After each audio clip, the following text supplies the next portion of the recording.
তো আগের দিন যেটা ডিসকাশন করছিলাম আমরা, যেটা ছিল, যে টপিকটা ছিল ব্রডলি মেজারমেন্ট, ইউনিটস এবং ডাইমেনশন, একক এবং মাত্রা, ইউনিটস অ্যান্ড ডাইমেনশনস। ঠিক আছে, তো এটা আগের দিনের আমাদের টপিক অফ ডিসকাশন ছিল। ঠিক আছে, আজকে খুব একটা স্টুডেন্ট আমি দেখতে পাচ্ছি না কাউকে, তো যাই হোক, তো আমরা কন্টিনিউ করি। তো আগের দিন যেটা লাস্টে আমরা ডিসকাশন করেছিলাম কি, প্রথম কথা এগুলো ডিসকাশন করেছিলাম কি কি নিয়ে আমরা বিজ্ঞানে আলোচনা করি। তারপরে দেখেছিলাম কি ভৌত রাশি কাকে বলা হয়, ফিজিক্যাল কোয়ান্টিটি কাকে বলা হয়, সেই ডেফিনেশন দিয়ে আমরা স্টার্ট করেছিলাম। এই জিনিসটাকে মাপা যায়, মেজার করা যায় যেটাকে, ওকে। তো মাপা যায় এবং সংখ্যায় প্রকাশ করা যায়, সেসব জিনিসই আমরা বিজ্ঞানে পড়াশোনা করছি। হুম, তো কি কি জিনিস ভৌত রাশি কেমন হয়, যেমন কোন একটা জিনিস আছে, তো দৈর্ঘ্য, দূরত্ব, সরি, লেন্থ বা মাস, ওজন যাকে বলি, ভর বলি যাকে আমরা, সেটা বলি, সময়। তো এইসব জিনিসগুলোকে আমরা মাপতে পারি, মাপতে পারি এবং সংখ্যায় প্রকাশ করতে পারি। সংখ্যায় প্রকাশ করা মানেই, বা মাপা মানে, ঠিক করে মাপা মানে আমাকে বলতে হবে কিভাবে মাপবো আমি কোনো জিনিস। প্রথম কথা, এই যে দূরত্বর কথা বলছি বা আমরা সময়ের কথা বলি বা আমরা ভর বলছি, তো এই জিনিসগুলোকে তুমি ব্যাখ্যা করতে মানে তোমার, তুমি এটাকে বুঝছো ভালো করে ব্যাপারটা কি, তোমার বোধের মধ্যে আছে জিনিসটা, কিন্তু তুমি যে আহ, কিভাবে বলবে এটাকে, তুমি লেন্থ মানে তুমি দূরত্ব মানে তুমি ভর মানে জানো, তুমি দূরত্ব মানে জানো, তুমি সময় মানে তুমি, তোমার বোধ যেটা সেটাই তোমার অ্যান্সার হচ্ছে। এটা স্যার আগের দিন বলছিলেন কি, যেটা তুমি বুঝছো সেটাই তোমার ডেফিনেশন, এটা তুমি আর বলতে পারবে না কি সময় মানে কি। তো যাই হোক, তো সেই জিনিসগুলো তো আমরা বিজ্ঞানে মাপতে পারি। আর মাপবো কিভাবে, তো মাপার আগে প্রথম কথা যেটা বলি আমি, সাপোজ একটা আমার কাছে একটা কিছু রড আছে, ঠিক আছে, জিনিস আছে, ওকে। তো এই জিনিসটার লেন্থ, লেন্থ বলতে আমরা দূরত্ব বলতে, বা লেন্থকে আমরা দৈর্ঘ্য বলি মনে হয়, বাংলায় ঠিক করে আমি জানি না ব্যাপারটা। তো লেন্থ কতটা লম্বা, সেটা আমরা এই লম্বা জিনিসটা কি, লেন্থ জিনিসটা কি সেটা তুমি জানো, সেটা তুমি প্রকাশ করতে পারবে না। লেন্থ জিনিসটা কি মানে তুমি বুঝছো ব্যাপারটা, লেন্থটা কি তোমার মনের মধ্যে সেটা আছে, বা এটার ভর কি সেটা তুমি বুঝতে পারো। হ্যাঁ, তো এটা বোঝার মধ্যে আছে, ওকে। তো যাই হোক, কিন্তু এটাকে আমরা যখন বিজ্ঞানে পড়াশোনা করি, এই জিনিসটা লেন্থ বলে একটা জিনিস আছে, সেটাকে আমরা ভৌত রাশি বলছি একটা, এই এই অবজেক্টের একটা ভৌত রাশি বস্তুটির, এবং সেটাকে আমরা মাপতে পারি। এবার আর কি কি জিনিস বলেছিলাম আমি, এই যে মাপযোগটা করব আমি, তো মেপে যেই রেজাল্টটা পাবো, যেটা আমি বলবো কি এটার দূরত্ব হলো এটা, এটার লেন্থ হলো এত, তো এই যে আমি যেটা বলবো, বিশ্বের যে কোনো লোক এটাকে যদি মাপে সেম জিনিসটি বলবে। এটা হলো বিজ্ঞানের একটি ফিলোসফি বলতে পারো, এটা তোমার এইভাবে আমরা করি, মানে অবজেক্টিভ, মানে ব্যক্তিগত ব্যাপার কিছু নেই। তার জন্য এই যে মাপার প্রসেসটা বলছি, কিভাবে মাপবো আমি, সেটা কিন্তু খুবই গুরুত্বপূর্ণ হয়ে ওঠে। কেন কি, এটা এমন একটা ডেফিনেশন, এমন একটা সংজ্ঞা, মাপটা করবো কিভাবে, সেটা যেন বিশ্বের সব জায়গায় সম্মতি থাকে, আর সবাই যেন একই পদ্ধতিতে মাপে, সাবজেক্টিভ ব্যাপারটি যেন না থাকে। ওকে, তো কিভাবে হলো, তো মাপার সময় আমি যখনই বলছি এটাকে একটা সংখ্যা দিয়ে আমি প্রকাশ করতে পারি, এর মাপটাকে আমি একটা সংখ্যা দিয়ে প্রকাশ করি, যেমন আমরা লিখি এটা লেন্থ হলো 10 মিটার, একটি সংখ্যার আকারে একে প্রকাশ করতে পারছি, 10, এই সংখ্যাটির আকারে আমি প্রকাশ করতে পারছি। 10 বলতে আমরা কিছু বুঝি তো, সংখ্যা বুঝি তো, সেটা। আরেকটা কি জিনিস আছে, মিটার। তো যে কোনো জিনিস যখন আমি ভৌত রাশিকে মেজার করছি, তো একটা থাকে একক। তো এই লেন্থ থেকে যখন মেজার করব আমি, তো কিভাবে আমি বলবো এটার লেন্থ কত, আমি কিভাবে বলবো, সেটা প্রশ্ন আমার। তো যখনই কোনো ভৌত রাশিকে মেজার করি আমরা, একটা জিনিস আমাদের কাছে বেরিয়ে আসে, সেটা হলো বলা হয় ইউনিট, ইউনিট বা একক।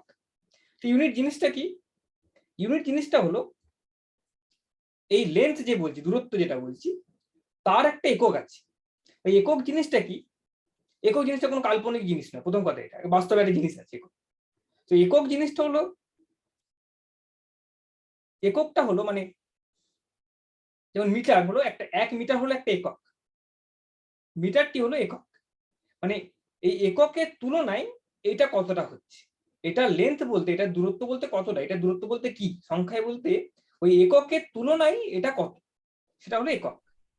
একটা ফান্ডামেন্টাল একটা মৌলিক জিনিস আছে, তার কম্পারিজনে, তার তুলনায় এইটি কত, সেটিকে বলা হচ্ছে এটার লেন্থ। যেমন মিটার হলো লেন্থের একক, লেন্থকে যে মাপি আমরা তার একটা একক আছে। তো প্রত্যেক জিনিস বলতে পারছি একটা করে একক আছে, একক ছাড়া তুমি মেজার করতে পারবে না। তোমাকে একটা জায়গায় একটা জিনিস নিয়ে স্টার্ট করতে হবে, একটা ফান্ডামেন্টাল মৌলিক জিনিস নিয়ে স্টার্ট করতে হবে, যেটাকে আমি বলি দূরত্বের একক। তার মানে ভরের একটি একক আছে, বাস্তবে একটা জিনিস আছে, কিন্তু ভরের একটি একক আছে, কাল্পনিক জিনিস নয়। সময়ের একটি একক আছে, সবই জিনিস একটা করে একক আছে। ওই এককের ওই ওই ওই যে 1 মিটার যে এককটি, 1 মিটারটা হলো একক, মিটারটি হলো একক। তো ওই যে এককটি আছে, ওইটার তুলনায় এটা কত কত হচ্ছে, তো এইটাই তার মাপ হয়ে যাচ্ছে, মেজারমেন্ট হয়ে যাচ্ছে। হ্যাঁ, তো ওই যেমন এখানে 10 মিটার মানে হচ্ছে ওই যে 1 মিটারের যে এককটি আছে আমার কাছে, ইউনিটটি আছে আমার কাছে, ইউনিটটির তুলনায় 10টা ইউনিট দিলে এটা আমার পুরোটা লেন্থটা আমাকে ক্যাপচার করতে পারে, ধরতে পারছি। তো এটাকে আমি 10 মিটার বলছি, তাই আমাকে এটা দিতে হয়। আমি শুধু 10 লিখে দেবো, 10 লিখলে কোনো মানে হয় না।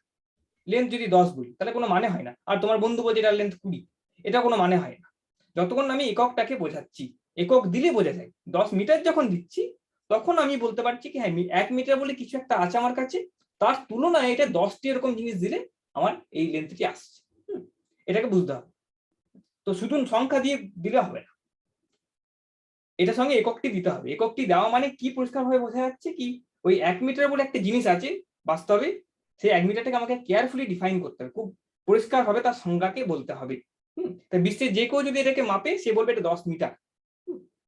তো সেই 1 মিটারের 10টি এরকম করলে, ওই 1 মিটার 10টি বসালে পরপর তখন এই পুরো জিনিসটা আমি পাবো। ঠিক আছে, তো এটার একক, এটা হয়ে যাচ্ছে মাপটা 10 মিটার। ওকে, তো এরকম ব্যাপার। ঠিক আছে, তো এবার ব্যাপারটি হলো কি, তাহলে আমাকে দেখতে হবে 1 মিটার কাকে বলা হয়। 1 মিটার যেই দূরত্বের, আমাদের দূরত্ব একটা কনসেপ্ট, একটা তোমার মনের ভাব, একটা তুমি দূরত্ব মানে বুঝতে পারো কি জিনিস বোঝাচ্ছে। হ্যাঁ, দূর জিনিসটা, সময় জিনিসটা, ভর জিনিসটা কি, এগুলো তোমরা মনে থেকে বুঝি, এটা আমি আর ব্যাখ্যা করতে পারবো না। তো এই যে 1 মিটার দূরত্ব কাকে বলছি আমি, সেটাকে আমাকে ভালো করে ক্লিয়ারলি বুঝতে হবে। আর এমন ভাবে এটাকে ডিফাইন করতে হবে যেন সবাই এটাকে মানে, একটা গুরুত্বপূর্ণ জিনিস এটা। তেমন টাইম, সময় বা ভর, এইটার যে ওজন, আমি বলছি এই বলটির ওজন তুমি 10 লিখে দিলে হবে না। 10 কেজি বললে জিনিসটার মানে আছে, এটার ভর যে 10 কেজি, এই কথাটার অর্থ হলো এমন একটি জিনিস আছে যেটার মাপ হলো 1 কেজি, যেটা ভর হলো 1 কেজি, সেটা একটা ইউনিট বলা হচ্ছে, সেটাকে বলা হয় একক। তার তুলনায় এটি 10টা এরকম এলে এর যা ভর হবে সেটাকে আমি 10 কেজি বলি, এটার ভর সেটাই। একটা ইউনিটের কিন্তু অলওয়েজ মাথায় আসছে আমার, কি কার ইউনিটে তুমি মেজারমেন্টটা করছো, সেই ইউনিটটাকে ডিফাইন করা খুবই দরকার। 1 কেজি ভর কাকে বলি, এগুলো ডেফিনিট, এগুলো বাস্তবের জিনিস। তেমনই আছে সেকেন্ড, আমাদের কাছে সময় সেকেন্ড। ঠিক আছে, তো আমি এগুলোকে ডিফাইন করব। আমি অত বিস্তারে যাবো না, কারণ আমারও সেরকম অতটা ক্লিয়ারেন্স নেই, কিন্তু এটা নিয়ে এখনো পড়াশোনা চলে, অনেক ভাবে অনেক গভীর জিনিসপত্র আছে এটা। ওকে, তো কিভাবে করা হয়, তো এই যে তোমার মানে একটা পুরো পৃথিবী জুড়ে একটা সংস্থা আছে, তারা এইগুলোকে মানে সেট করে রাখে।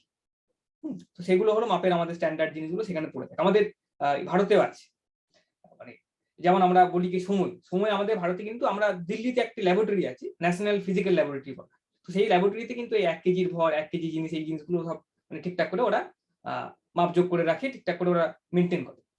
আর সেখান থেকে আমরা কিন্তু আমাদের জিনিসপত্র কাজকর্ম করি। আমাদের ঘড়িগুলো যেমন চলছে, তো ঘড়িগুলো হলো ওই দিল্লির একটা ল্যাবরেটরি আছে, তো সে কিন্তু এখানে ঘড়ির টাইম অলওয়েজ মেনটেন করে রাখছে। মেনটেন করে রাখছে মানে কি, পৃথিবীতে যে কোনো ঘড়ি যে কোনো সময় কিন্তু একরকম চলছে।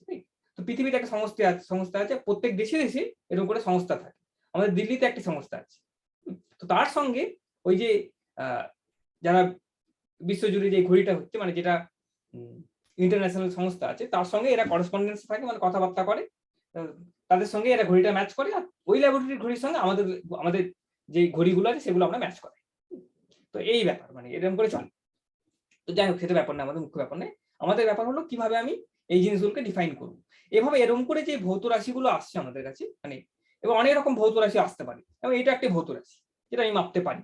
ক্ষেত্রফল মানে এরিয়া, এই যে একটি রেক্ট্যাঙ্গেল আছে তার একটা এরিয়া আছে, তো এটা একটি কিন্তু ভৌত রাশি, এটা মাপতে পারি, সংখ্যা দিয়ে প্রকাশ করতে পারি। কিন্তু এর যে একক হবে সেটা কিন্তু মৌলিক বা বেস হবে না। এরকম 7টি ভৌত রাশি আছে আমাদের কাছে, যেটাকে আমরা আপাতত ধরি ফান্ডামেন্টাল বা বেস।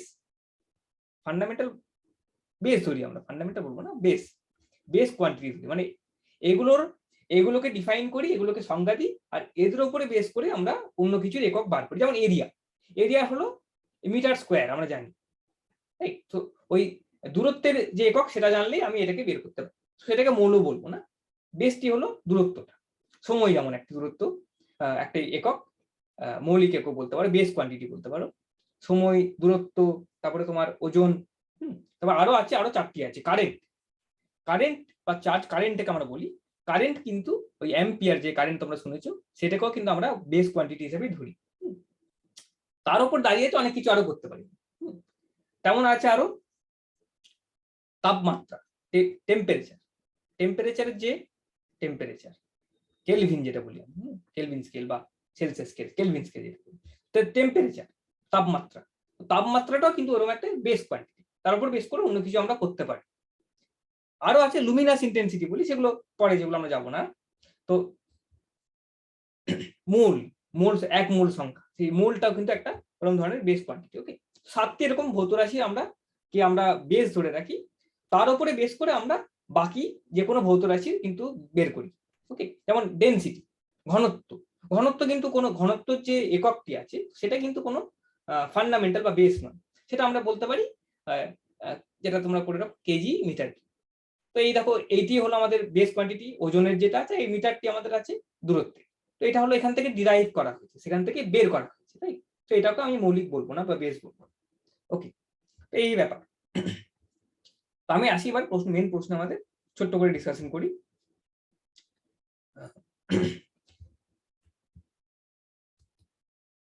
প্রথম কথা, সময় কাকে বলা হচ্ছে? 1 সেকেন্ড সময় কি? আমি একদিন বলছিলাম নাকি, দেখো সময়ের ভাবনাটা কেমন করে আসে আমাদের, আমি জাস্ট একটু বলি কথা। আমরা সময় যে পেরোচ্ছে সেটা বুঝি কি করে? সময় যে আমাদের কাছে চেঞ্জ হচ্ছে, মানে টাইম যে এগোচ্ছে, সময় যে এগোচ্ছে, এটা বুঝি কি করে? কেউ বলতে পারবে? সময় যে পাস হচ্ছে সেটা আমরা বুঝবো কি করে? কিভাবে বুঝি আমরা? কেউ একটা বলো দেখি, মানে কি তোমার, মানে জাস্ট একটা সময়ের যে ধারণাটা আছে আমাদের, কোথা থেকে আসছে সময়ের ধারণাটা? মানে কি জিনিস দেখে বাস্তবে আমাদের মনে হয় কি হ্যাঁ সময় চেঞ্জ হচ্ছে, এক সময় ছিল এখন চেঞ্জ হয়েছে, টাইমটা চেঞ্জ হয়েছে। সময়ের ধারণাটাই সেখান থেকে আসে, টাইম বলে কিছু একটি আছে। তো এটি কেমন, এটা কি ধরনের ঘটনা থেকে আসে আমাদের? দেখো বাস্তবে ঘটনা অনেক কিছু চেঞ্জ হচ্ছে, মানে যেমন দেখো সূর্য উঠছে, সূর্য ডুবছে, তো এই ধরনের অনেক কিছু ঘটনা আমরা দেখতে পাই, যেগুলো মানে এই সময়ের ধারণাটি আসে শুধুমাত্র পরিবর্তন থেকে। কোনো না কোনো জিনিস দেখবে, ভৌতিক জিনিস, কোনো ফিজিক্যাল জিনিস কিন্তু চেঞ্জ হচ্ছে, সেখান থেকে কিন্তু আমাদের সময়ের ধারণা আসে। চেঞ্জ যদি না হতো কোনো কিছু, তাহলে কিন্তু আমাদের সময়ের ধারণা আসতো না, সময় বলে জিনিসটি কোনো আমাদের বোধের মধ্যে আসতো না, যদি কোনো জিনিসের চেঞ্জ হতো না। চেঞ্জ আছে বলেই মানে জিনিসটা পুরোটা ওইখান থেকে কি চেঞ্জ হচ্ছে বলে আমাদের কিন্তু টাইমের বোধটি আসছে। চেঞ্জ জিনিসটা গুরুত্বপূর্ণ। এবার সময় বলতে আমরা কি বুঝি?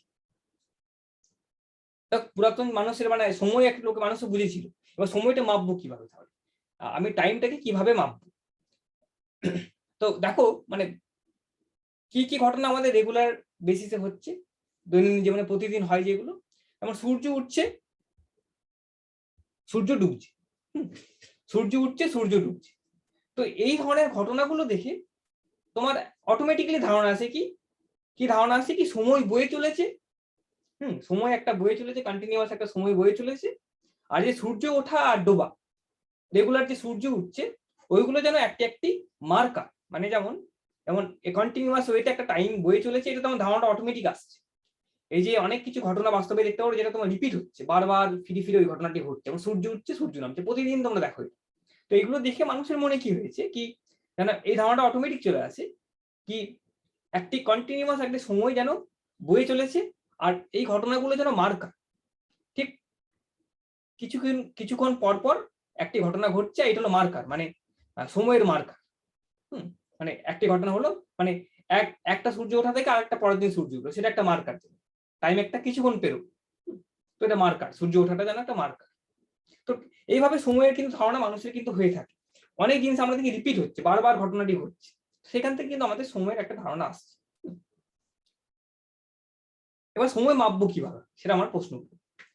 তো মাপার যন্ত্রটিকে বলা হয় ক্লক, ঘড়ি। মাপার যন্ত্রটিকে বলা হয় ঘড়ি। তো ঘড়িটা কি হবে? দেখো, ঘড়ি বলতে আমরা যে কাঁটা শুধু যেটা ঘুরছে সেটাকে নাও ঘড়ি, মানে সেটাকে ঘড়ি বলি, ঠিক আছে। ঘড়ি বলতে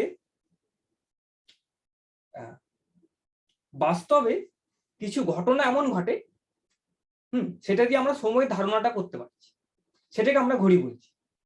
যেমন এইখানে যেমন দেখো, বাস্তবে কোনো একদম সত্যি ঘটনা, মানে বাস্তব ঘটনা, সে ঘড়িটা কেমন, সাপোজ তোমার যে সময়, যেমন তুমি এটাকে ভাবো, সূর্য উঠছে আর একটা দিন, আর পরের দিন আবার সূর্য উঠছে ঠিক টাইম থেকে, তো সেটাকে তুমি বললে হয়তো সেটাকে ঘড়ি, তোমার কাছে সেটাই ঘড়ি, তোমার বাস্তব জগতে সেটা ঘড়ি, সূর্য ওঠা আর সূর্য ডোবা। হ্যাঁ, মানে একদিন সূর্য উঠলো, তার পরের দিন আবার সূর্য উঠলো, তো ওইটাকে তুমি বলছো একটি ইউনিট অফ টাইম, একটি ইউনিট অফ টাইম তোমার কাছে ওইটা ঘড়ি, বাস্তবে একটা ঘড়ি আছে, আর সেটা যেন সময়ের যেন একটা নির্দেশক, সময়ের যেন একটা ইউনিট বলছে, তুমি একটা সূর্য উঠছে আবার সূর্য ডুবছে, তো তোমার কাছে সেটাই যেন একদম বাস্তবে আছে, এরকম হতে পারে। তো সেটা একটা ঘড়ির কাজ করছে, সেটা একটি ঘড়ির কাজ করছে। সময় মাপার জন্য আমার একটা জিনিস লাগবে, এবং যে মাপটি, যে জিনিসটি লাগবে সেটা হলো একদম বাস্তবের কোনো একটা জিনিস, সেটাকে আমরা বলছি ঘড়ি।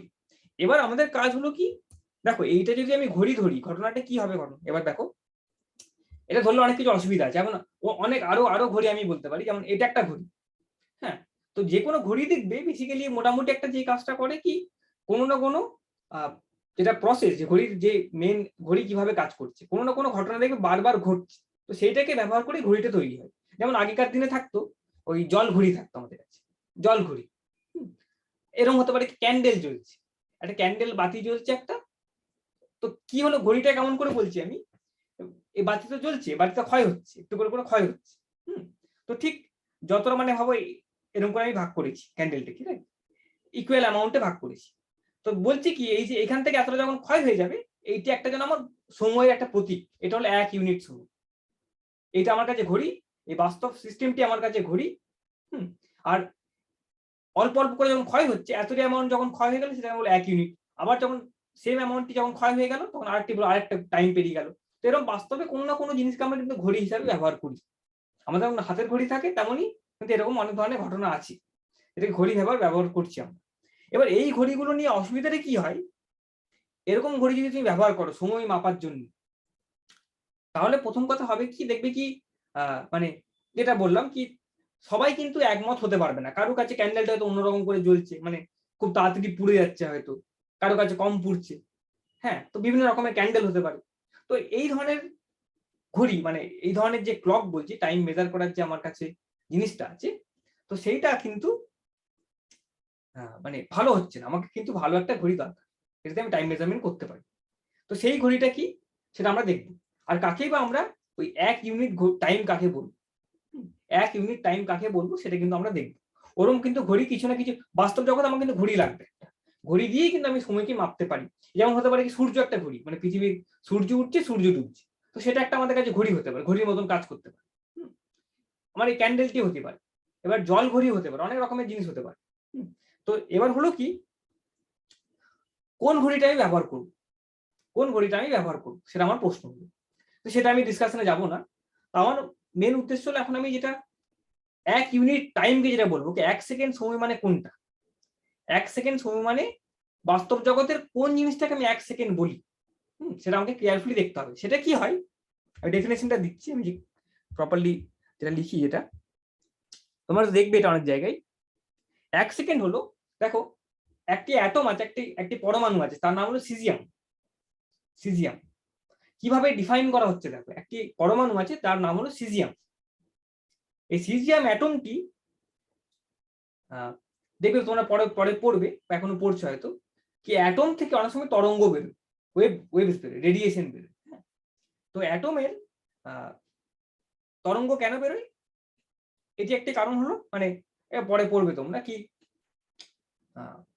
যেমন এটা সিম্পল কথা কি তোমরা বিভিন্ন জিনিস থেকে বিভিন্ন রকমের মানে তোমার যেমন তোমার হতে পারে কি বিভিন্ন জিনিসের রং কেন আমরা দেখি, মানে একটি বস্তু আছে, একটা একটা একটা গোলাপ ফুল আছে, তো গোলাপ ফুলের রং কেন এরকম? তো একটা অবজেক্ট একটা একটা বস্তু একটি রং ছাড়ছে, বুঝছো তো? তো সেইটার একটা কারণ তো আছে নিশ্চয়ই, তার অনুপরমাণু যেগুলো আছে সেগুলো কিছু না কিছু একটা কাজ করছে। তেমন ওরকম একটা কিছু কারণে এই সিজিএম অ্যাটম, সিজিএম বলে একটা অ্যাটম আছে, এটা পরমাণু আছে, রাইট? তো সেটা একটা তরঙ্গ ছাড়ে, তরঙ্গ ছাড়ে। তো সেই তরঙ্গটির অনেক রকম তরঙ্গ ছাড়তে পারে, সে একটা তরঙ্গ আছে স্পেশাল তরঙ্গ। তো সেইটি তরঙ্গ মানে তোমরা জানো এরকম করে যাচ্ছে, ওয়েভ লেন্থ বলে একটা জিনিস আছে, ওয়েভ লেন্থ একটু পড়েছো, ওয়েভ লেন্থ বাংলায় কি বলে আমি ঠিক বলতে পারবো না। ওয়েভ লেন্থ মানে হলো এই একটি পুরো এখান থেকে এটা এই যে ডিস্টেন্স থেকে বলা হচ্ছে ওয়েভ লেন্থ, আর এটিকে বলা একটি পুরো গোটা ওয়েভ, রাইট? এবার একটা ওয়েভ, এটা একটা ওয়েভ, এখান থেকে একটা ওয়েভ, তারপর আবার একটা ওয়েভ, আবার একটা ওয়েভ, এরকম অনেক ওয়েভ আছে, রাইট? তো তরঙ্গ যখন ছাড়ছে, তো এই সিজিএম অ্যাটমটি যখন তরঙ্গ ছাড়ছে, এই তরঙ্গটা ব্যবহার করে, তরঙ্গটি স্পেশাল রকমের তরঙ্গ হতে পারে, লাল নীল তরঙ্গ হতে পারে, লাল হতে পারে, নীল হতে পারে, অনেক রকম তরঙ্গ হয়। তো এটি একটি পার্টিকুলার ফ্রিকোয়েন্সি বা ওয়েভ লেন্থের তরঙ্গ, এই ওয়েভ লেন্থের তরঙ্গ। এই তরঙ্গটির এই যেমন এটা একটা ওয়েভ, তো মানুষ কি কাউন্ট করতে পারে এখান থেকে তরঙ্গ একটা বেরোচ্ছে, আর কটি ওয়েভ গেল আমার কাছে, আমার একটা সিস্টেম আছে এখানে আমি কটা ওয়েভ হচ্ছে টোটাল, সেটা আমি কিন্তু কাউন্ট করতে পারি, গুনতে পারি। তো কি করা হলো, এই সিজিএম তরঙ্গটির, জাস্ট লিখি আমি, লিখলে ভালো লাগবে। দেখো এগুলো খুব ফাস্ট, তো এটা একটা সংখ্যা আছে, যেমন এটা লেখা আছে এখানে 9192631770। হ্যাঁ, এই যে সংখ্যা, এত সংখ্যক তরঙ্গ যখন পাস হচ্ছে, মানে পাস হতে যে সময়টি লাগে সেটাকে বলা হচ্ছে 1 সেকেন্ড। মানে ডিফাইন করা হচ্ছে এরকম ভাবে, সংজ্ঞাটি দেওয়া হচ্ছে এরকম করে। সিজিয়াম বলে একটি অ্যাটম আছে, সেখান থেকে এক ধরনের তরঙ্গ বেরোয়, সেই তরঙ্গটির এগুলোকে এক একটি ওয়েভ বলা হয়, এরকম করে অনেক ওয়েভ বেরোচ্ছে পরপর। সেই ওয়েভটির এত কটি ওয়েভ যদি বেরোয়, তখন যে সময়টা হচ্ছে আমার কাছে, সেই সময়টাকে বলা হচ্ছে 1 সেকেন্ড। এটি আমাদের ডেফিনেশন। মানে দেখো মানে কি অদ্ভুত ভাবে ডেফিনেশনটা দেওয়া হয়। এইটি আমার এখন ইন্টারন্যাশনালি মানে পুরো বিশ্বজগতে এই টাইমটাকে এখন আমাদের স্ট্যান্ডার্ড টাইম ধরা হয়। 1 সেকেন্ডের মানে কি তোমার ঘড়িতে যে কটকট করে কাঁটা দিচ্ছে সেটা নয়, প্রপার ডেফিনেশন বলছি। তো প্রপার ডেফিনেশন কি হয় কি, আমাদের কাছে ঘড়ি আছে একটা, কি ঘড়িটা কি, এই সিজিয়াম অ্যাটম দিয়ে একটা তৈরি একটা ঘড়ি আছে। সেখানে কিভাবে টাইমটা মেজার করছি, আমরা সময়টা মেজার করি কিভাবে, সিজিয়াম অ্যাটমে একটা তরঙ্গ ছাড়ছে, আর এত কোটি তরঙ্গ হতে যেই টাইমটা লাগছে আমার, সেটাকে বলা হচ্ছে 1 সেকেন্ড।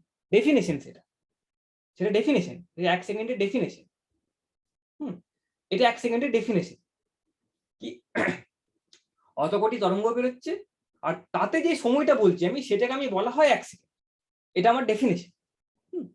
মানে এটা মোটামুটি একটা ধারণা রাখতে হবে, মানে এইভাবে আমরা ডিফাইন করছি। পরের কথা, দূরের কথা কি কিভাবে বা এটাকে মাপবো কিভাবে বা যা কিছু করবো কিনা, আপনার কাছে মেশিন আছে, এরকম মাপার মেশিন আছে, কিন্তু ডেফিনেশনটা হলো এরকম ভাবে। এবার বলতে পারো কেন এরকম ভাবে ডেফিনেশন করা হয়। আমি তো একটা সিম্পল ডেফিনেশন দিতে পারতাম 1 সেকেন্ডে, অন্য অনেক ভাবে করতে পারতাম। আগে করতো, আগেকার দিনে মানুষরা কিভাবে করতো, ওই সূর্য ঘুরছে পৃথিবী চারিপাশে, তো পৃথিবী কতক্ষণ সময় লাগে ওরা দেখতো কি, বিভিন্ন তারা প্ল্যানেট যেগুলো আছে সেগুলো কতক্ষণ পর পর ফিরে আসছে বা কতক্ষণ পর পর আমাদের আবার দেখা যাচ্ছে, তো সেগুলোকে ওরা কিছু ভাগে ভাঙতো, সেখান থেকে ওরা টাইম আগে বলতো। তো সেই ডেফিনেশন থেকে আরো ভালো ডেফিনেশন এখন এলো ঘড়ির, কি সময়ের কি ডেফিনেশন এলো 1 সেকেন্ড। আমরা আপাতত যেটা জানি কি, সিজিএম অ্যাটম থেকে যে তরঙ্গ বেরোয়, সেটার এত কটি ভাইব্রেশন, এত কটি ওয়েভ লেন্থ, ওয়েভ ক্রস করতে যে সময়টা লাগে, সেটাকে বলা হয় 1 সেকেন্ড। বাস্তবের সঙ্গে পুরোপুরি তার সম্পর্ক, এর কোনো অদ্ভুত কোনো কনসেপ্ট নয়। এই 1 ইউনিট টাইম যেটা বলছি আমি, 1 ইউনিট টাইমটি হলো বাস্তবের এই ঘটনাটি, যে এখান থেকে বেরিয়ে এতটা যেই গ্যাপটি বোঝাচ্ছে, সেটাকে বলা হচ্ছে 1 সেকেন্ড। এইটা ব্যবহার করে আমি কিন্তু এই এখন যে মানে বিশ্বে যেগুলো তোমার ঘড়ি ব্যবহার করা হয় না, জিপিএস স্যাটেলাইট যেগুলো বলি আমরা, তো সবগুলো কিন্তু সিজিয়াম অ্যাটম আছে, এই সিজিয়াম ক্লক বলা হয়, অ্যাটমিক ক্লক বলা হয়। এই অ্যাটমিক ক্লক দিয়ে কিন্তু টাইম নির্ধারণ করা হয়। এবার যে স্যাটেলাইট গুলো আছে তাদের মধ্যে সব অ্যাটমিক ক্লক আছে, এই সিজিএম অ্যাটমের ক্লক আছে, ঘড়ি আছে। তো তারা কিন্তু প্রপারলি টাইম মেনটেন করে রাখছে। এবার কি করা হয়, ওইগুলোর সঙ্গে আমাদের ওই বিভিন্ন দেশে আমাদের কাছে সংস্থা আছে, যেমন আমাদের দিল্লিতে একটা সংস্থা আছে ন্যাশনাল ফিজিক্যাল ল্যাবরেটরি, দিল্লিতে মনে আছে ঘটনাটি, ল্যাবটি। তো সেইখানে সঙ্গে এদের যোগাযোগ আছে। ওই স্যাটেলাইট গুলোতে টাইম ঠিক করা হয় এবং তারা ওই টাইমের সঙ্গে কিন্তু আমাদের ঘড়িকে আমরা বারবার ম্যাচ খাওয়াই। আমাদের ঘড়িগুলো বাস্তবে যে ঘড়িগুলো আছে ওগুলো হয়তো স্লাইটলি চেঞ্জ হয়ে যেতে পারে, এইটার ঘড়িকে আমরা অরিজিনাল ধরি, এটাকে ফান্ডামেন্টাল ধরি। ঠিক, তো যা কিছু আমাদের কাছে যে হাত ঘড়ি আছে, যা কিছু ঘড়ি আছে, সবগুলো কিন্তু আমরা বারবার এই ঘড়িটার সঙ্গে, যে স্যাটেলাইটের যে ঘড়িটা আছে, অ্যাটমিক ক্লকটি আছে, তার সঙ্গে কিন্তু ম্যাচ করে। ওই এই অ্যাটমিক ক্লকটির সঙ্গে আমাদের আবার দিল্লিতে ল্যাবরেটরি আছে, তারা কিন্তু ঘড়িকে সবসময় মানে একসাথে আমরা রাখি। আবার দিল্লির ল্যাবরেটরিটির সঙ্গে আমাদের আবার বাস্তবে যে কোনো ঘড়ি আমরা ম্যাচ করি, আমাদের হাতে হাত ঘড়ি বলো বা যা ঘড়ি বলো। তো সেইভাবে আমরা কিন্তু টাইমকে মেনটেন করছি সব জায়গায়। তো মেন বুঝতে হবে কি, যাই কিছু মেন এটা বলার পেছনে উদ্দেশ্য হলো কি, টাইম যে ঘটনাটি বলছি আমি, সেটা কিন্তু বাস্তবে কোনো না কোনো একটি ঘটনার সঙ্গে যুক্ত আছে। তো এটা মানে যে কোনো বাস্তবের ঘটনা যেটা ইউজুয়ালি হয় কি, যেটা রিপিট করছে, বারবার আসছে ঘুরে ফিরে, তো সেখান দিয়ে আমরা টাইমে সেটাকে আমরা ঘড়ি ব্যবহার করি, ঘড়ি বলতে পারি। যেমন এই জল ঘড়ি আগেকার দিনে হতো, কিছু না কিছু ভাবে রিপিটেশন কিছু একটা আছে। ক্যান্ডেল ভাবতে পারি আমি, ক্যান্ডেল জ্বলছে আর ক্যান্ডেলের এতটি অংশ ক্ষয় হতো, যে সময়টি লাগছে এতটা ইকুয়াল অ্যামাউন্ট আমি রেখেছি, সেটাকে আমি 1 সেকেন্ড বলতে পারি। ঘড়ি, এটা আমার ন্যাচুরাল ঘড়ি। তেমন একটা ঘড়ি ব্যবহার করা হয়েছে এটা। কেন এই ঘড়িটা ব্যবহার করা হয়, এটার অনেক কারণ আছে। যেমন এরকম ঘড়ি তোমরা ব্যবহার করতে পারো, একটা পেন্ডুলাম ঝুলিয়ে রেখেছো তুমি, পেন্ডুলামের এইটা সাপোজ 15 সেন্টিমিটার একটা লেন্থ, একটা পেন্ডুলাম ঘড়ি আছে, একটা বল আছে, তার বলটির ওজন হলো 100 গ্রাম। একটা এটা একটা সাপোজ এটা লোহা বা কিছু একটা উপর ধাগা দিয়ে ঝোলানো আছে, পেন্ডুলাম একটা বল আছে। তো পেন্ডুলামের এইটা সাপোজ একটা ঘড়ি হতে পারে, এটা তুমি কিছুটা দূরত্বে ঝুলিয়ে দিলে, দেখো এরকম করে বারবার ঘুরতে থাকে, পেন্ডুলাম করে নড়তে থাকে পেন্ডুলাম ঘড়িটি। তো তুমি টাইম বলতে পারো কোনটাকে, তুমি টাইম ভাবতে পারো এরকম করে সময়টাকে, কি পেন্ডুলাম ঘড়িটি এইখান থেকে এতটা গেল, ফিরে এলো, এইটাকে আমি 1 সেকেন্ডের একক বলবো। এই পেন্ডুলাম ঘড়িটি, এটা 1 সেকেন্ডের টাইমের আমার একক, ইউনিট বলতে পারি, কি এখান থেকে এতটা গেল, এই ফিরে এলো। ন্যাচুরাল জিনিস একটা, তোমার বাস্তবে কোনো একটা ঘটনা, এটাকে তুমি বলছো সময়ের একটি একক ঘড়ি, এটাই আমার ফান্ডামেন্টাল ঘড়ি। কিন্তু এই ধরনের ঘড়ি ব্যবহার করলে কি অসুবিধা, তোমার ইউনিভার্সে তুমি যে কোনো জায়গায় যদি চলে যাও, তো এই ঘড়িটা একরকম না কাজ করতে পারে, একভাবে নাও কাজ করতে পারে, অনেক রকম ঘটনা আরো ঘটতে পারে। তোমার দেখো পৃথিবীর গুরুত্বাকর্ষণ যে আকর্ষণটা আছে, সেটাও সব জায়গায় সমান নয়। তো এই ধরনের ঘড়ি নিয়ে কিন্তু অনেক রকম ঝামেলা হতে পারে। তো এখন যে 1 সেকেন্ড যেটা বলছে, সে হয়তো অন্য জায়গায় আমেরিকায় চলে গেলে, সে 1 সেকেন্ড হয়তো সত্যি কথা কমে গেল। তো সব ভেবে চিন্তে করতে হয় কি কেমন ধরনের ঘড়ি নিয়ে আমি কাজ করবো, বাস্তবে কোন জিনিসটাকে আমি ঘড়ি বলবো, 1 সেকেন্ড দিয়ে 1 সেকেন্ড একক হিসাবে ব্যবহার করবো। তো এই সিজিএম অ্যাটম দিয়ে করলে কি হয়, মানে এটার পেছনে তোমরা পড়বে হয়তো পরে, কি এটি হলো এমন একটা ভাবতে পারে, এমন একটা জিনিস, দেখো এই যে ঘটনাটা ঘটছে এই অ্যাটমটার ভেতরে, সেটা খুবই মৌলিক, মানে একদম অ্যাটমের ক্ষুদ্রতম ভেতরে ঢুকে যাচ্ছে তুমি, সেইখান থেকে তরঙ্গ বেরিয়ে আসছে। তো সেই যে ঘটনাটা ঘটছে, সেটা কিন্তু বাইরের বাহ্যিক কোনো কন্ডিশনের উপর ডিপেন্ড করে না, কি রোদ গরম বেশি, না খুব শীতের দেশ, না তুমি এখানে আছো, না তুমি এখানে গেছো, না তুমি মার্সে চলে গেছো মঙ্গল গ্রহে, না তুমি চাঁদে চলে গেছো। ওই ঘটনাটি এমন একটি ঘটনা মোটামুটি বলতে পারো, সেটা একদম অ্যাটম, একদম সূক্ষ্ম অ্যাটমের ভেতরে ঢুকে যে ঘটনাটি ঘটছে, তো সেটা বাইরের কোনো পরিবেশের ওপর কিন্তু খুব একটা ডিপেন্ড করে না বলতে পারো। এই যে ঘটনাটি ঘটছে, তরঙ্গ বেরোচ্ছে, এই পার্টিকুলার তরঙ্গটি যেটা বেরোচ্ছে, আর তরঙ্গের যে এত কটা ভাইব্রেশন হচ্ছে, এত কটা ওয়েভলেন্থ যে বেরোচ্ছে আমার কাছে, সেইটি কিন্তু জাস্ট কিছু তড়িৎ শক্তির ফলে হচ্ছে। তড়িৎ মানে ইলেকট্রোম্যাগনেটিজমের ফলে, তড়িৎ এবং চুম্বকীয় কিছু কিছু জিনিসের ফলে এইটি বেরোচ্ছে। তো এটা বাইরের কোনো জিনিসের সঙ্গে খুব একটা কিন্তু সম্পর্ক নেই। তাই এই ঘড়িটি হলো খুব কনসিস্টেন্ট, তুমি যেখানেই নিয়ে যাও না কেন, এই যে তোমার এই ঘটনাটি ঘটছে, সেটা কিন্তু বাইরের কোনো জিনিসের উপর খুব একটা ফারাক পড়ে না। তাই এই ধরনের ঘড়িকে খুবই বলতে পারো তুমি খুবই কনসিস্টেন্ট, মানে তোমার খুবই এক রকমের জিনিস দেয়। তুমি মার্সে চলে যাও, না জুপিটারে চলে যাও, না তোমার কোনো একটা তারায় চলে যাও, না তুমি আমেরিকায় চলে যাও, ঠান্ডার দেশে থাকো, শীতের দেশে থাকো, এই ঘটনাটি কেন কি খুবই মৌলিক, খুবই মানে একদম একটি অ্যাটমের ভেতরে ঢুকলে যে ঘটনাটি ঘটছে, সেটা কিন্তু একদম বাইরের খুব একটা সঙ্গে কিন্তু খুব একটা সম্পর্ক নেই এই যে ঘটনাটি ঘটছে, যার ফলে তরঙ্গটি বেরোচ্ছে। হ্যাঁ, তো তার জন্য এই ধরনের ঘড়িগুলো আমরা বেশি প্রিফার করি। এবার এই পেন্ডুলাম ঘড়িটা নিয়ে গেলে অনেক ঝামেলা হতো, হয়তো যেখানে গরম দেশ সেখানে হয়তো অন্যরকম একটু ভালো করে ঝুলতে পারছে না, ঠান্ডা দেশে একরকম হচ্ছে। পৃথিবীর আকর্ষণ অনেক রকম, অনেক জায়গায় অনেক রকম হতে পারে। তো বিভিন্ন রকম ফ্যাক্টর কিন্তু কাজ করতে পারে। হ্যাঁ, তো তার জন্য এই যে প্রসেস যেটা হচ্ছে, এখান থেকে গেল আবার ফিরে এলো, সেই প্রসেসটিকে আমরা 1 সেকেন্ডের মাত্রা, মানে 1 সেকেন্ডের একক বলতে পারবো না খুব একটা, কারণ অনেক ঝামেলা করবে, অনেক রকম পার্থক্য তৈরি হতে পারে। কিন্তু এইটাকে আমরা মোটামুটি আমরা বুঝতে পেরেছি, এই ধরনের অ্যাটমিক ফেনোমেনা নিয়ে যদি কাজ করি আমরা, পারমাণবিক কোনো জিনিস নিয়ে কাজ করি যদি আমরা, তাহলে কিন্তু খুব স্ট্যান্ডার্ড, খুবই হাইলি কনসিস্টেন্ট কিন্তু আমাদের জিনিসপত্র আসতে পারে। তাই এটাকে আমরা 1 সেকেন্ডের একক হিসেবে কাজ করতে পারি, মানে ব্যবহার করতে পারি। তো এটাকে আপাতত আমাদের স্ট্যান্ডার্ড ধরা হচ্ছে। আরো ফিউচারে কিন্তু রিসার্চ চলতে থাকে, আরো মৌলিক কিছু আছে কিনা, আরো কিছু যেটা বাস্তবে কোনো জিনিসের উপরে যেন পার্থক্য করে, একদম মানে ফান্ডামেন্টাল, সেটা কোথাও কিছু নেই, কোনো জায়গায় আমি কোনো জায়গার উপর ডিপেন্ড করে না, কোনো কিছু পরিস্থিতির উপর ডিপেন্ড করে না, ওরকম একটা জিনিস হয়তো তৈরি করা গেল, আরো আরো প্রিসাইজ করা গেল জিনিসটা। সো সেটা একটা কন্টিনিউয়াস একটা রিসার্চ। তো আপাতত যেটা স্ট্যান্ডার্ড ধরা হয় বিশ্বজগতে, সেটা হলো তোমার এই সিজিয়াম অ্যাটম থেকে যে তরঙ্গ বেরোচ্ছে, তরঙ্গের যে একটা পার্টিকুলার তরঙ্গ আছে, সেই তরঙ্গটির এত কোটি ওয়েভ যেতে যে সময় লাগে, সেটিকে বলা হচ্ছে 1 সেকেন্ড। তো পরের দিন আমরা দেখবো মিটার কাকে বলে, 1 মিটার কাকে বলা হয়, তেমনই ভাবে একটা ডেফিনেশন আছে 1 মিটার, তাই? তো সেটা নিয়ে আমি আর যাবো না, টাইম হয়ে গেছে আজকে এমনিতেই। ঠিক আছে, ওকে।